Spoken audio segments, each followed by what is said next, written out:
kumbure duhora tubona abahinga mu gucuraranga bakoresheje ibikoresho kavukire mu mabarabara bariko barondera ico rirenza. Bamwe muri barya mubona baba barabaye barurangiranwa haba ku rwego rw'igihugu eka no mu mahanga. Umuntu aca yibaza nimba rirya ariryo teka twoha uwiguza akaranga. Mbega hoho hokorwa iki kugira umuririmvyi abeshweho n'umwuga wiwe? Niyo nkuru nyamukuru tuza kurabira hamwe no Musi. Mwiriwe neza, ni David, nizere kumeze neza. Mathias Mijuriro ni umwe mu bitanze cane mu guteza imbere umuziki kama w'u Burundi. Yakoreye igihugu imyaka itari mike ateza imbere akaranga. Indirimbo yaririmbye nka uranyankunyiyumviye, ingorane, abagore bari kune bari gutanu n'izindi, we nyene yivugira ko atazi igitigiri cazo.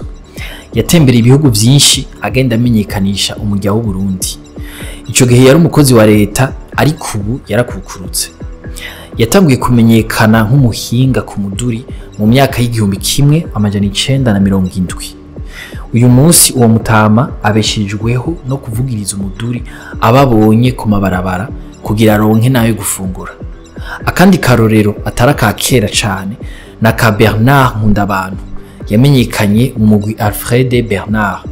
Yapfuye urupfu rw'amayobera kandi mu bukene butagira izina. Aho rero yarabaye rurangiranwa mu guserukira igihugu mu mahiganwa mpuzamakungu. Ikibazo kica kiza ni uko niko vyotegerejwe kugenda.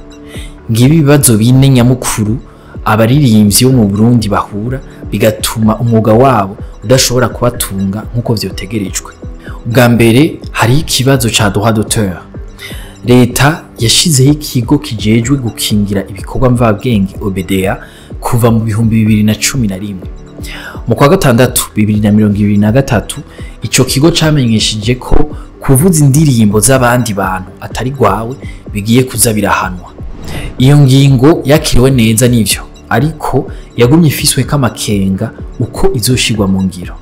Ico gihe Claudette Mukankuranga arongoye OBDA yavuga ko uburyo bwo kwegeranywa mu mazu atandukanye izo ndirimbo zirigwa ziravugirizwamwo ngo bwoca bugabanganirizwa abaririmbyi bose bagiye kwandikisha ibikorwa byabo muri ico kigo. Francis Muhire asanzwe ari umuririmvyi akaba n'umunyamuziki, yabona ko iyo ngingo ari nziza cane ariko bigoye kwishirwa mu ngiro. We yagira ati ni gute woriha amafaranga gutyo kandi atagihano gitegekanijwe mu gihe utoyariha.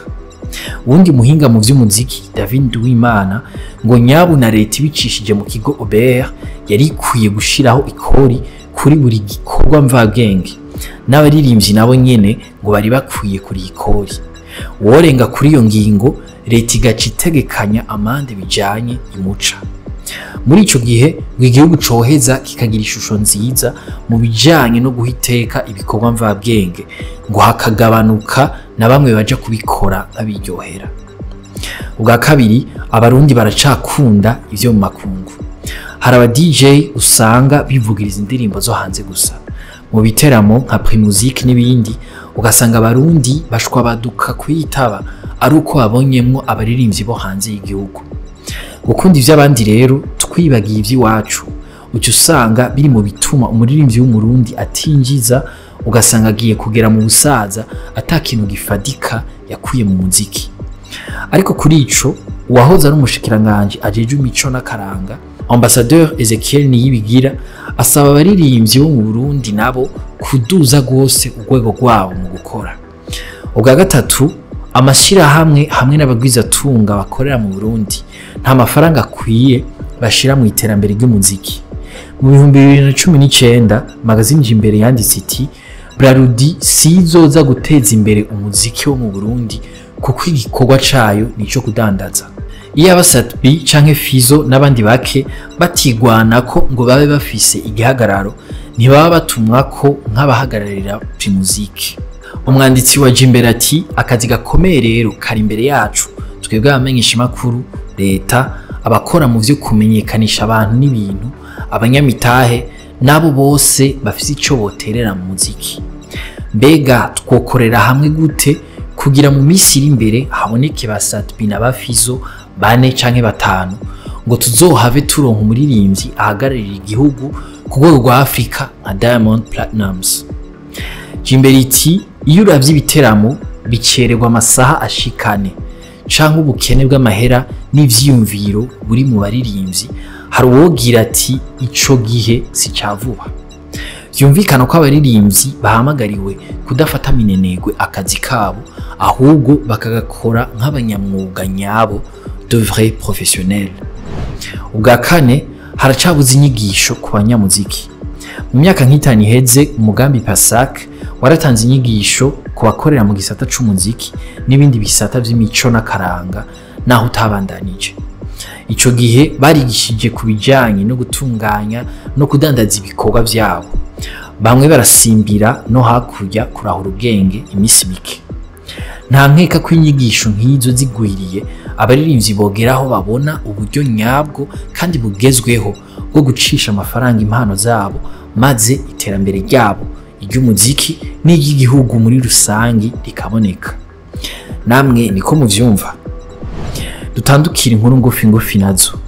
Ibiciro vy'imiti vyaraduze, vyongera ko hafi ica gatatu cayo vyahorako kuva mu mwaka wa 2023.